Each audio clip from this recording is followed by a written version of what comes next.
Welcome to Trash Talk Reverse. This is Harry, and today we're going to be watching Season 1, Episode 9 of Game of Thrones. Yes, folks, we finally arrived to the episode where Ned gets his head chopped off. And what did it take to get us here? A lot of convoluted mess, a lot of BS, a lot of characters acting illogically and opposite to how the characters were established before, a lot of filler, and that's pretty much it. Last episode, some stuff happened. It wasn't interesting, but I guess it was technically necessary. It was like connecting blocks between Episode 7 and Episode 9. It was kind of a whatever episode, and there's really not much to say about it, so let's just get into this one. Another visit.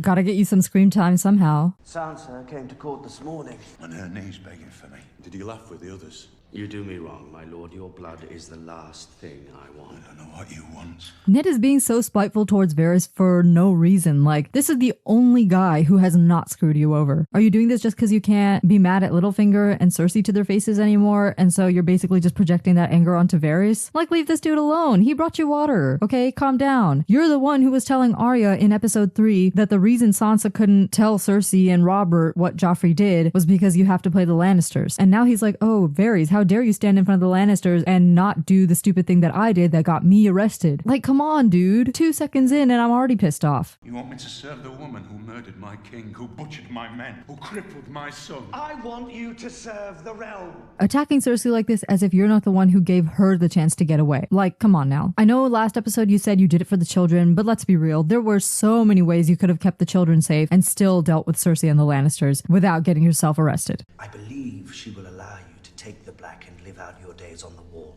You think my life is some precious thing to me? But I grew up with soldiers. I learned how to die a long time ago. But he's being so accepting of his own death. Once again, it's like, how are y'all shocked that he died? This dude literally does not care. Very interesting shot there. No pun intended. Can't risk Lord Walder sending word of your movements to the Lannisters. His grandfather's bannerman. We can't expect his support. Expect nothing of Walder Frey, and you'll never be surprised.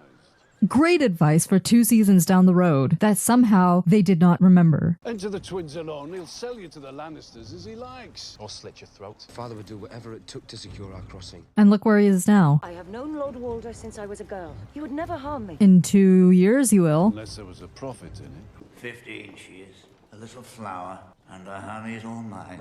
Ugh. Your family's always pissed on me. I needed to get rid of sons and daughters. Stop having sons and daughters then. Also, once again, I'm seeing how they establish very early on that the Freys are extremely untrustworthy, that Catelyn's father does not like them, that all the men that Robb was with know not to like or trust this guy. I am extremely curious how seasons 2 and 3 convince Robb and Catelyn otherwise. To drop everything that they've known all their lives about how the Freys are basically like sitting duck allies. Like, there's no point in being allied with them whatsoever because they don't hold their end of the bargain. They don't do their part. This is something that really pisses me off about the show, because what is the point of establishing something and then flipping it on its head for no reason other than you need to shock the audience? You swore an oath to my father. I said some words, then I swore oaths to the crown too. If Joffrey's king now, which makes your boy and his corpses to be nothing but rebels. If I had the sense that gods gave a fish, I'd hand you both over to the Lannisters. Why don't you? He will. Stark,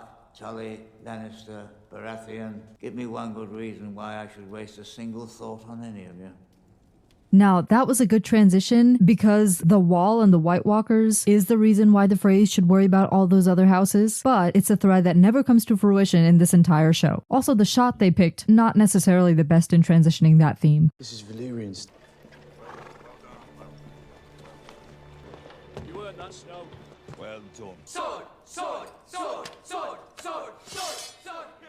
People revering him now makes sense after he battled that White last night. That whole leader thing they had going on earlier in the season where it wasn't earned, that was so annoying. And what annoys me even more is that they actually know how to do it, as we're seeing now, but they couldn't do it before. Like, I wish we just skipped all of that stuff early on because all of that was so badly done. And all this stuff that's happening at the Wall now, since I believe the last episode, it's actually well written. It actually makes sense. Jon's character is well written. He's developing more, aside from that little bit in episode 7 where he was acting like a brat. But again, they could have crafted that arc into something that fits along with the rest of this. It's your brother Robb. He's heading south to war. I know that Jon takes off at some point and decides to come back. I think that decision would have been more powerful if he hadn't sworn his oath yet. And Arya will marry his son Waldron. And? You will marry one of his daughters. Did you get a look at his daughters? I did. And? One was Can I refuse? not if you want to cross. Then I consent. You should have taken this seriously. They know all the trouble they had to go through to get Walder Frey to just let them cross. And y'all were like, actually, let's break that oath. If you wanted to break the oath, you should have gone to war with them and settled it. Because there's no way that dude was going to let you off the hook. And this isn't hindsight talking. This is the fact that they literally spent this episode establishing how untrustworthy and how sucky the Freys are. The day should ever come when your Lord Father was forced to choose between honor on the one hand and those he loved on the other. You do whatever was right. Well, but then he doesn't choose, right? He confesses and then Joffrey killed him anyway. Oh, we all do our duty when there's no cost to it. There comes a day when it is not easy. A day when he must choose. This would have worked better if Jon had not sworn his oath yet, because now it's too late. He has to come back no matter what. It's his life on the line. Whereas before, he didn't have to come back if he hadn't sworn his oath yet. And so him making the decision to come back would have been more powerful if it wasn't bound by oath. Who are you? Did Jon not know that this guy was a Targaryen? What other house names their kids Aemon? Let's start with your last night in this world. Boring scene. Only death pays for life. Keep that in mind because Jon Snow's resurrection did not require a life debt. This plotline with this lady is like really pointless. What's that?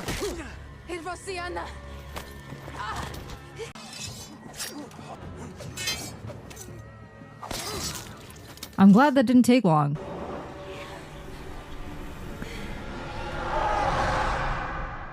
Great way to exit the scene, but then cutting to this is so boring. When you exit a scene like that, you should then enter the next scene in a way that makes sense, not just randomly opening. You've been north of the wall. Interesting tidbit. Bronn sure would have been useful during the fight against the White Walkers. I don't want to play. It's fun. It's not fun. It's just a boring way to give us backstory without actually straight up just telling us. My brother Jaime and I were riding when we heard a scream. She ran out onto the road, clothes half torn off, with two men on her heels, man and wife. First, my father had Jaime tell me the truth.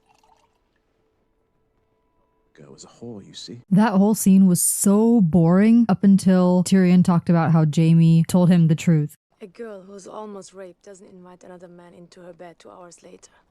You're still young and stupid. What a weird scene, and what a weird way to end it. Well, at least he'll be alive. Did we get the Stark boy at least? He wasn't here. Where was he? With his other 18,000 men. Where are they? Haven't I always said I love a good transition like that?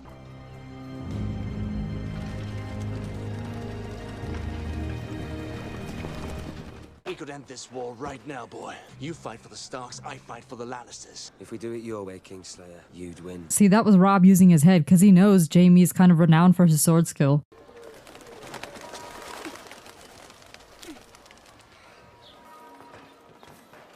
Can I have one? Piss off.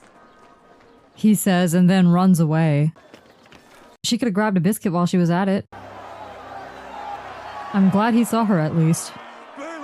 I come before you to confess my treason. I plotted to murder his son and seize the throne for myself. Confessing was the wrong move here. Ned doesn't even get a trial? My mother wishes me to let Lord Eddard join the Night's Watch, and my Lady Sansa has begged mercy for her father. But they have the soft hearts of women. Bring me his head.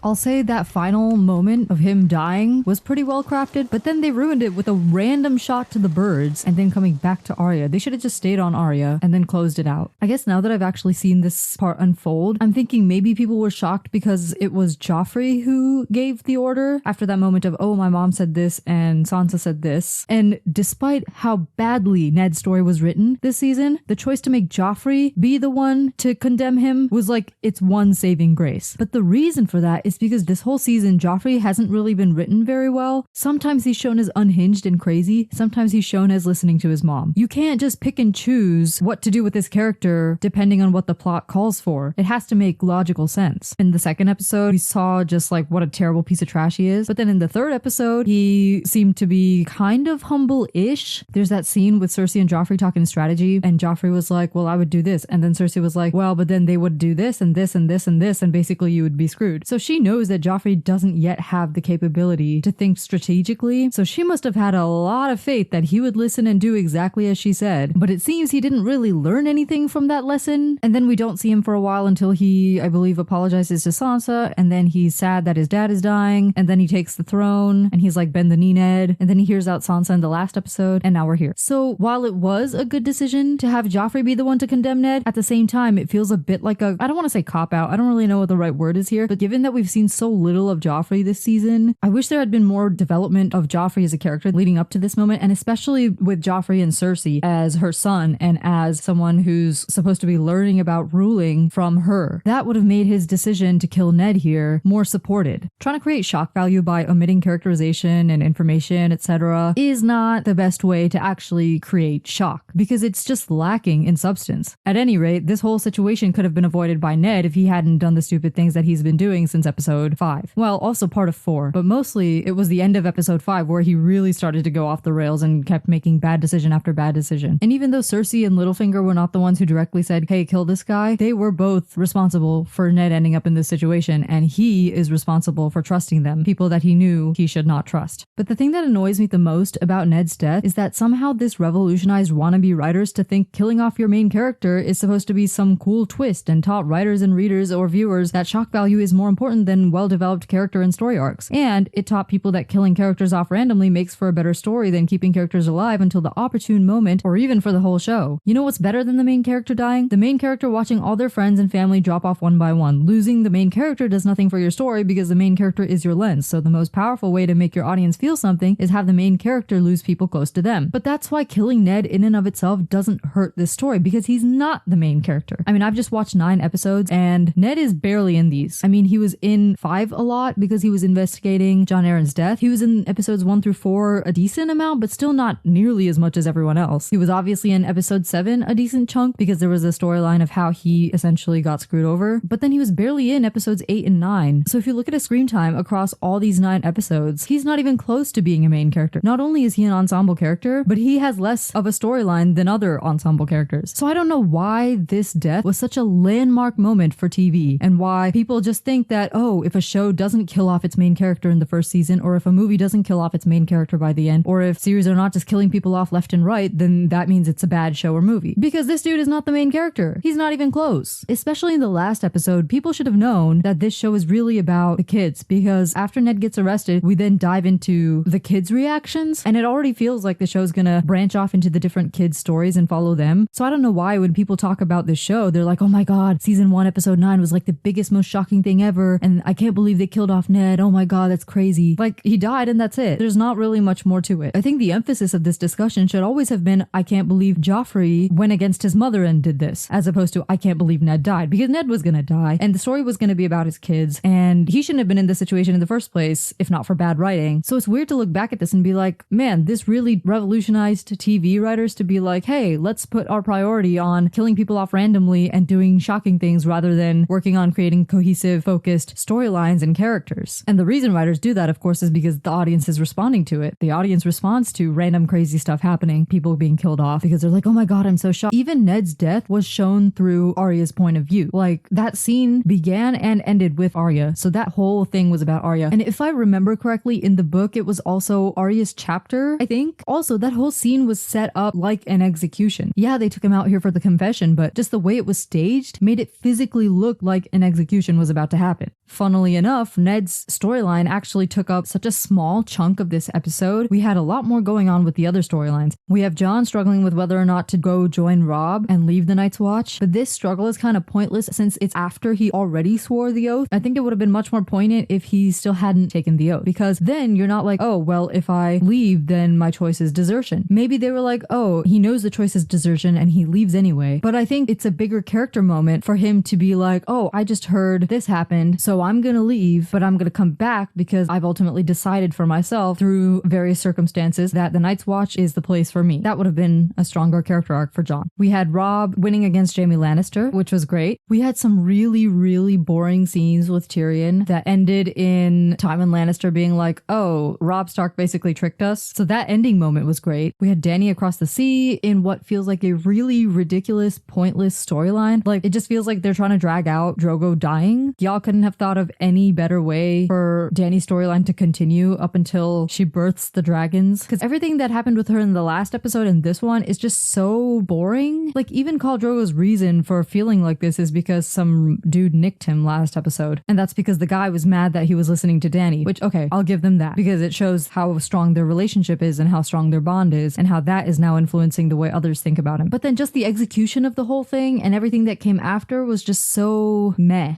This show is just not very good at generating emotion. It tries to do that with the music, and I'm sure that the writers think they're trying to do that with some of their scenes. It just feels emotionally flat. I guess the only thing to do now is check out that last episode. So with that being said, I will see you in the next one.